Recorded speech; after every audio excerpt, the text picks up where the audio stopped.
on this one, and I just can't wait to see who's going to be taking this one. Oh, so as we see, a playing trajectory is, of course, heading from the west to the east, down a little bit south. Nothing too crazy. But we know that SANHOK, it's a 4x4 map. You can access pretty much everywhere, Max. So it's not going to be too harsh for these teams. Going to be, of course, pretty damn easy, as we say most of the time. I'm hoping that NASR, they're not going to do the same mistake they did last time. They went for the Cross River section drop. They went there, they're very split. They died really early on because so many teams dropped around there. At least I hope they're going to be able to understand this place is not valuable for them because so many teams tried to hot drop there early.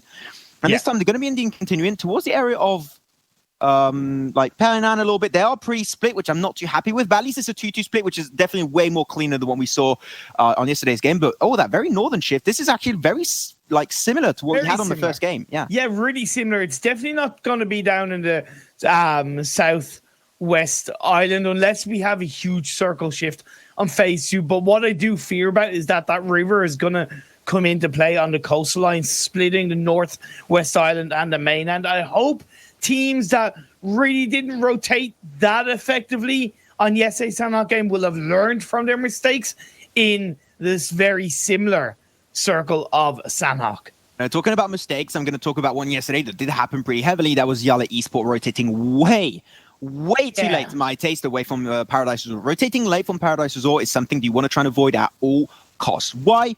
Because it doesn't have really good coverage when you move away from it. When you move up against it, you got rocks, you got trees, really good to actually push upon the position itself, but pushing away from it, if you got teams in the compounds around it or that have high ground position around Paradise Resort, it can mess you up pretty heavily. Luckily enough, yesterday, it didn't mess them up too heavily, but it was definitely really tricky. They had to go on the very edge of the blue zone and barely avoided contact with some teams, and I hope they'll be smart enough this time to actually rotate quicker away from that position. Let's be honest, they just didn't put themselves in a position where they could crowd control the teams around them like Headquarters did. They weren't giving themselves the chance to get the information around them, and I hope they will learn from that. A team that I think dealt with the north circle shift really well in yesterday's game was SNT. They're landing in a very similar spot down by the dock area, really far away from this phase 1 circle. Yesterday they were even in, I believe, the blue zone for phase 1. They left it incredibly late, and that was okay because I think what I've noticed with this MENA region is that a lot of teams, Max, they like to go into the center area of the circle very quickly and also, leaving a lot of space in between the center and the edge of the circles. That's not even just the case on SANHOK, right? We saw that on most maps that also being the case. So I would be interested to see if that, of course, will be reoccurring today. Live to Kill, their team that then they went already for the center. They went for boot camp once more, and teams tried to 2 up to 3 teams. I think it was mainly 2 teams that actually hot dropped on boot camp yesterday, and it didn't result too well for the other team that went over to the warehouse area. And now, because they did that, they did VAR review, they analyzed the games that happened yesterday. They're going to be the only team uncontested in boot camp, which is great, and it's pretty central. So they've got a lot of rotation potential on this game. So I think that this is a good start for Live to Kill. It is now 963 squad on the northwest island down by the coastline. They had held on to that spot for pretty much in the majority of the game yesterday. I would like to see them go for a bit of a 2-2 split in the early parts of this game. Send 2 into the mainland and keep 2 on that northwest island. It's risky. Of course, it's high risk, high reward, but I think in SANHOK, where you can get a really good result as a solo player on your team, I think that would give them a great perspective, a great scope to shift and stick together as a team on the next couple of phases. Now, if you want a snake to win a game, SANHOK is definitely the map for that, so we'll have to see. Well, you're talking about splitting up, potentially having a scout. Higgsy from Frag, of course, going to be going on the mountainside. So you've got to be very careful. Because the map is so small, you're going to have a lot more concentration of teams. When you want to scout, don't scout too far. Go literally just 1 mountain away from your team, and that is your limit, which is what he is doing currently, Higgsy. And he got information now on Live to Kill, currently localized, as I said earlier, in boot camp. And as he's got the intel, at least he got information as, can we take it over? Is the warehouse area open if you want extra loot? And he's not going to commit, and he's not going to give his position away. There's no need to. You're in third-person mode. Exactly. I think it's more a fact that he's trying to gain information. Yeah. They will have known that from yesterday's games that there's a team that have landed in boot camp, that there is somebody there. But if you can maybe catch them out, push them back a bit, do what headquarters did. I know it's only 5 minutes into the game, but you create that space. If the circle shift does go deep south, it will give them that extra little bit of movement around them that they can rotate into a better position. Do not, especially on SANHOK, let teams get too close to you. Information is power, as always. And now that Frag know that this area is actually open, they're going to move on to it. If secure, going to be moving over to the warehouse area. Seem like they're not too interested in holding over to the main area of boot camp, which, you know what, I completely respect. I understand that. Boot camp is a really big area with too many compounds, too many areas to defend, and as a 4-man squad, is just not enough members to actually hold on to. So they will be letting that one over. Well, NASR, they're going to close on to, of course, Team Bad. Team Bad, that are currently in 9th position. They need to move up. And that was also the case of NASR. So this is a big fight that these two teams really can't afford to lose. And the winning team is going to be getting quite a lot of extra points and also extra position in the overall standings if they can win this fight. Yeah, NASR currently in 15th place overall. 29 points, an average points per game of 4.83. Nothing to really be too shouty about. If they can get a good result, like you said, one game, one strong result with those high amount of points, 15 to 20 points, would really help NASR at this stage. It is the first game of day 2. Kick things off with a bang for themselves. Of course, climb back up the tables, get more prize money, and who knows, even get to the point of fighting for the 2 world spots. Imperium, I would love if we could actually take a look at the map. I'm not sure if we actually can right now, but the rotation we've been talking about so many times, even when we were casting the European stage, was the rotation with boats. SNT, they dropped in docks, they're taking the boats over on the eastern side, wrapping around, trying to go on the northern side, and they're going to enter through the northern coastal line. I absolutely love this because most of the time, the eastern coastline is always completely unoccupied. So that's one of your safest rotation points to do by boat. The western side might be a completely different ball game. But here going on the east with that boat rotation is absolutely spot on. SNT easily going to get to circle. Another team I'm going to highlight real quickly is MTB. They're kind of, they're splitting things up. 2 in Tapmog, 2 in Cow, preparing for that circle shift. I really like the response from a lot of these teams compared to yesterday's SANHOK game.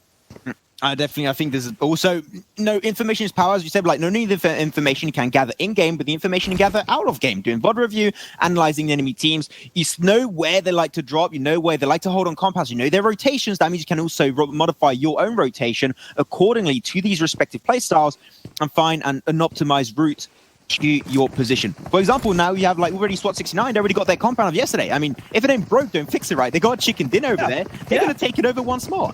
Of course. If it works for you, keep it going. Now, team pace, or, they have to be very careful because they are currently lying in 5th spot, 9 points behind SWAT 69. They do not want to go further down on game 1 of day 2. They will want to be very careful, keep going, keep that consistency. They're currently on 11 points per game. Let's see if they can keep it going. They got 3 top 5 yesterday, and even though games that they weren't getting top 5s, they're actually so consistent. I was really, really happy with their performance. But we said it, right, at the start of the broadcast today, that as long as you're consistent, you're not going to move too much in your standings. But one chicken dinner, you climb 1, 2, 3 spots even potentially. You lose 1, that means you drop potentially 2 to 3, 4 point overall standing points. Oh, yeah. So now what they need is to be consistent and get 1 chicken dinner. That is literally all they need. Currently, all the teams that are in top 4 will have a chicken dinner. They're right behind because they lack that 1 chicken dinner, and that could be their ticket to a World League spot, Imperium. This is a huge game for them. As Fate hold on to crossroad position, the compounds, which is good because they're around a couple of roads. Yeah, okay, it's not high ground, but you do get a lot of vision because any team that goes anywhere near the side of the road around them, they could expose them quite nicely. So Fate being a little bit careful. I do worry the fact that they're kind of swapping in between houses. They do not want to expose their own position, but now as Jordanian squad going up against 963 squad. No, what we just said about team pace, just literally copy paste that. and put that on Jordanian squad. They're on the exact same point standing. I know, right? They're in they're currently both on 5th position. And this is another team that needs to have some really, really consistent games and 1/2 chicken dinners. One would be definitely enough. So they have no room for mistakes. While SNT, they made it through the North, as I mentioned, and this is way too familiar, Imperium. This is so close of a circle shift compared to what we saw yesterday. Well, I'm getting a sense of deja vu. Hey, what is this? Oh my God, is this day 1?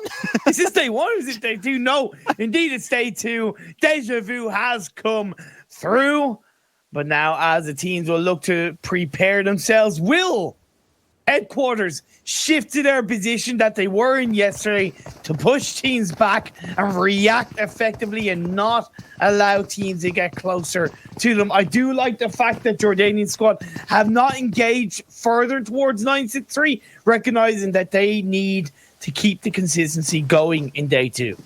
The good thing about this circle being the exact same is that these teams can copy-paste their playstyle if it was good, fix it if it was bad. So this is what, like, you're going to really feel the teams that did their VOD already. Like, oh, this is the exact same. How could we all fix what we did yesterday? And if you thought about that question, you're already, like, coming into this game so much more powerful as you're just going to be able to rotate a lot easier. One thing that I'm expecting from one of these teams to not repeat, that is lift to kills rotation to the island in the middle of the river. That messed them up significantly, and I hope they're not going to do that rotation again, that's for sure. But to mention that, now that you mention it, you have Lord from 963 squad. He's on the island in the river on his own. So he's been a scout.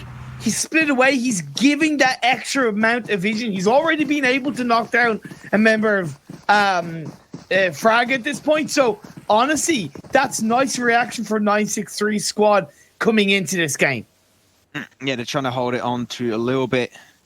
We'll be seeing. So even far, no fights actually like breaking out alone. No outgoing wars happening. We currently only lost 6 players so far, which is like a very low death rate. You do have to mention that. Like sometimes you lose some teams like phase 1, phase 2, and right now we are going to be closing up on phase 2. The blue zone is going to be closing up on these teams and players. But Jordanian squad, surprisingly enough, positioned on the position of 963 squad, which I do understand because you have that high hill, which is actually protecting them, rotating forward and moving up.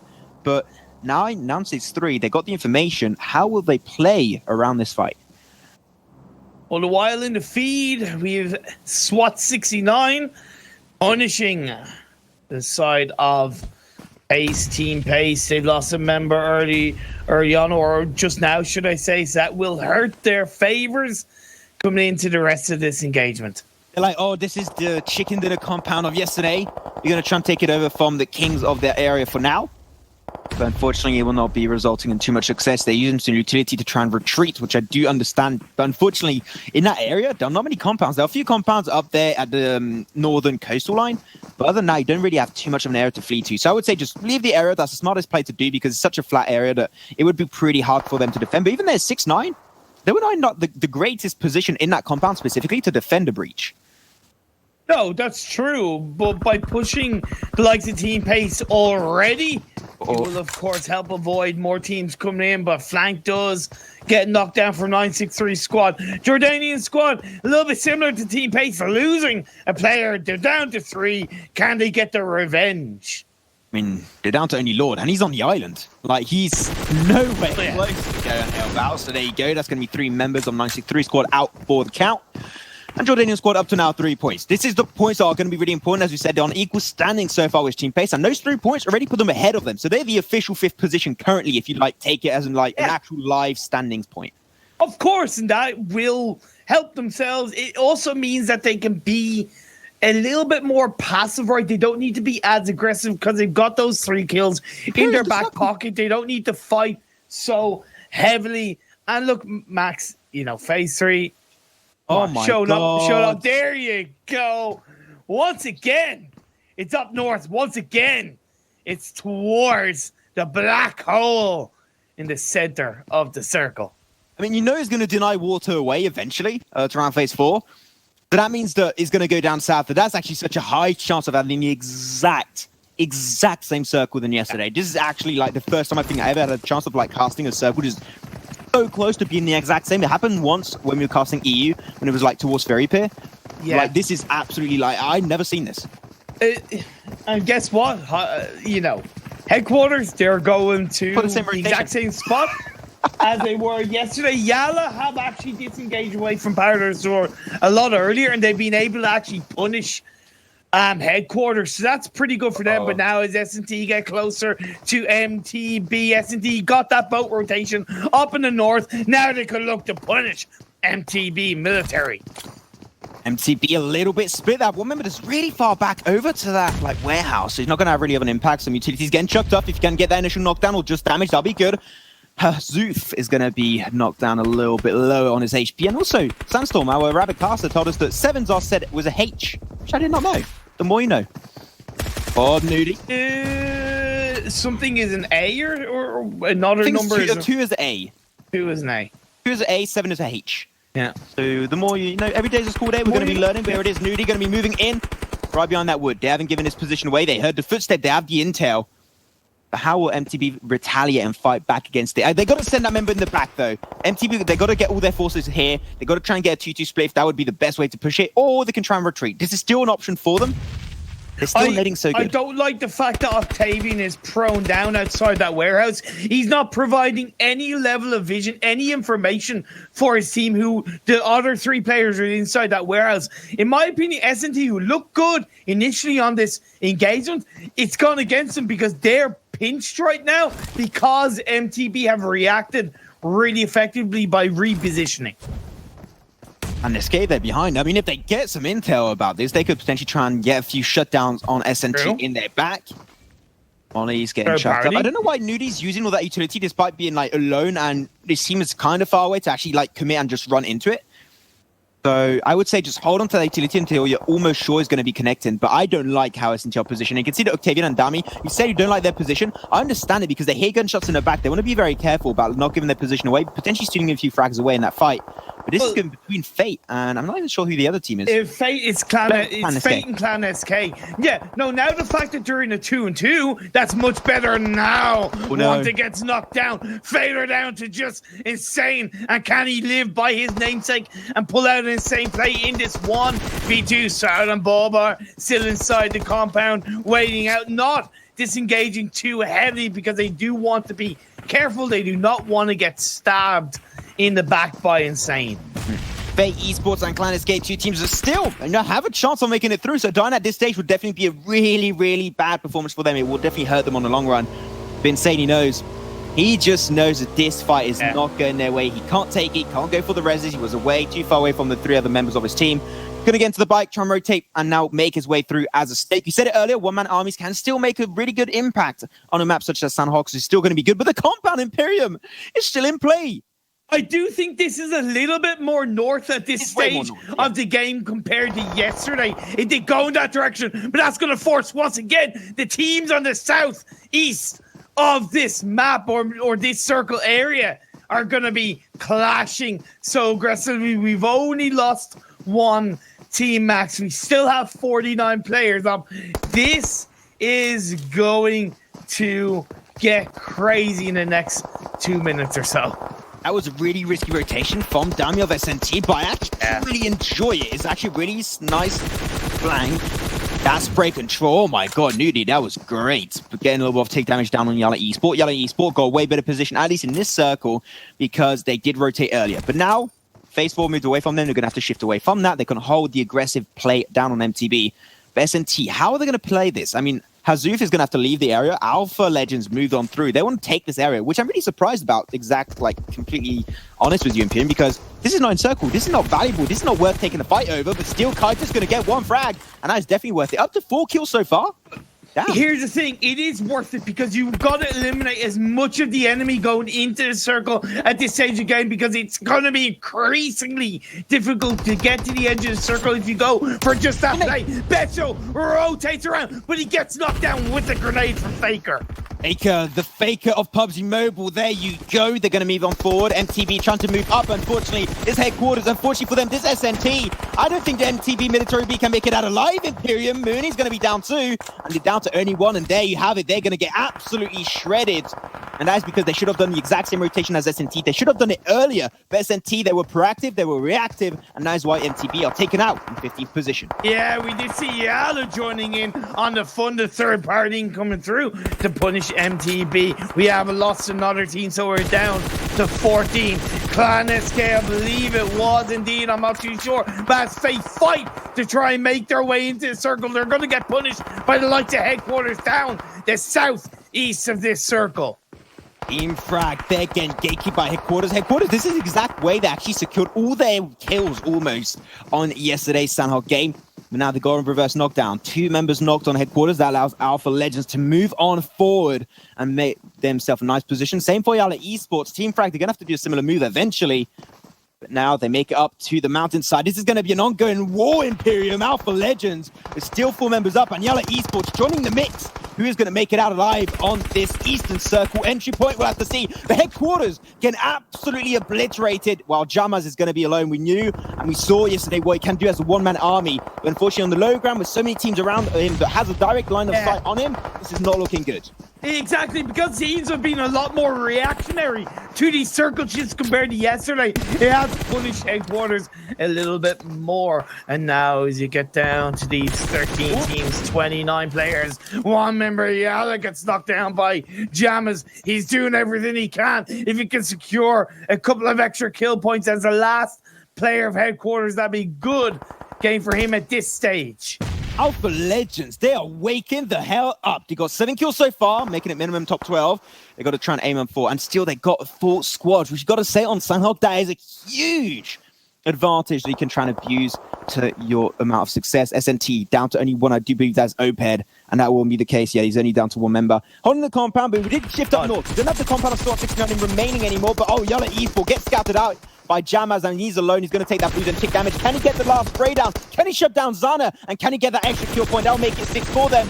But a spray, not quite able to connect. And no, he can't pull off the kill. He has to find the kill. But oh my god, Zana, how did he get through? He just peak pro every single time. This is huge for Yala Esports, but now so many squads are done out. Team Frag are out, Headquarters are out, and SNT again breached up. OPED 1v4 versus Alpha. This is not looking good. It's gone M249. Complete overkill for Baker. And there you go, SNT out in 10th position. And now Alpha Squad still a full squad if they can get the revive. Alpha Legends looking to hold on and dominate the eastern side of this circle. Of course, the water is still in play, taking off 50%. It is going to shrink now. Jordanian squad get taken out. Team Pace are still in this game, in the only compound that's inside the circle, Max. This game might be the reason they can get qualified for the World League stage, Imperium. This is huge. If they can secure that 1 chicken dinner, we mentioned it earlier, they can climb above the ashes and get that spot. So they got to play this on seriously. With still 3 members, that's way more than enough to take this game, especially when the compound is in your favor. You have one of the only compounds remaining in this phase 6 circle. There's how SWAT 69 won it yesterday. That's just about how Pace are about to take this one. Like, look how incredibly difficult it is for SWAT 69. They have to go downhill. They've got nowhere to go. Time is against them because now the blue zone is going to start closing in. And for Team Pace, this is their opponents, their enemies, right in front of them. If they take them out, that's going to be an extra added bonus. 1 knockdown. Going to be another one coming out in the next couple of seconds. And this is going to be the end, I feel, of SWAT 69. Yeah, they feel the wrath. They know exactly what the teams went through on yesterday's game, and they will get absolutely battered, taken out of this position. Still, that's another top 5 on SANHOK, despite really hard circle shift. I'm really happy with their performance once more.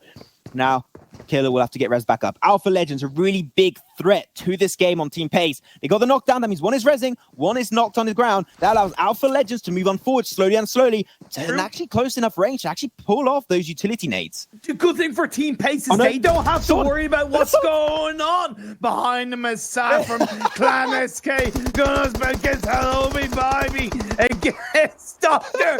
They're swimming through each other and looking for it. And Doctor gets it, goes down to the play zone, but he won the trade as it comes down to Alpha Legends and Team Pace. You gotta say Alpha Legends, they have a much better position because they do have Kyle flanking from the right, giving them much more information. Plus, with all members of Pace in that one building. They are disengaging away. I like it, but it's still incredibly risky because they don't have that much information. I can't get over that move. That was so funny between Glaniski and Hello Bye Ban.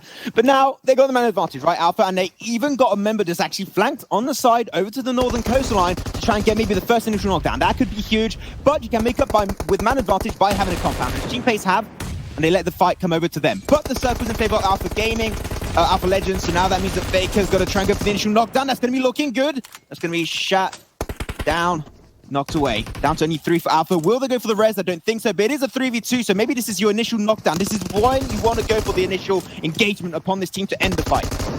And now Marco trying to dance around the building. Blue Zone closing in. Faker going in with the M249. Clip after clip. Bullet after bullet. Alpha Legends close out the game. And finally, they get their chicken dinner and they kick off their MENA regional finals run. Finally, like in their respected PMCO, they got themselves 4 chicken dinners, absolutely shredding the competition in their finals to get qualified for here, of course, the World League spot and also for the regional finals. And here it is, they're shown why they are the top team of their region, and they secured 33 total points with 13 kills total. That is huge, but Team Pace, you got to say, that is the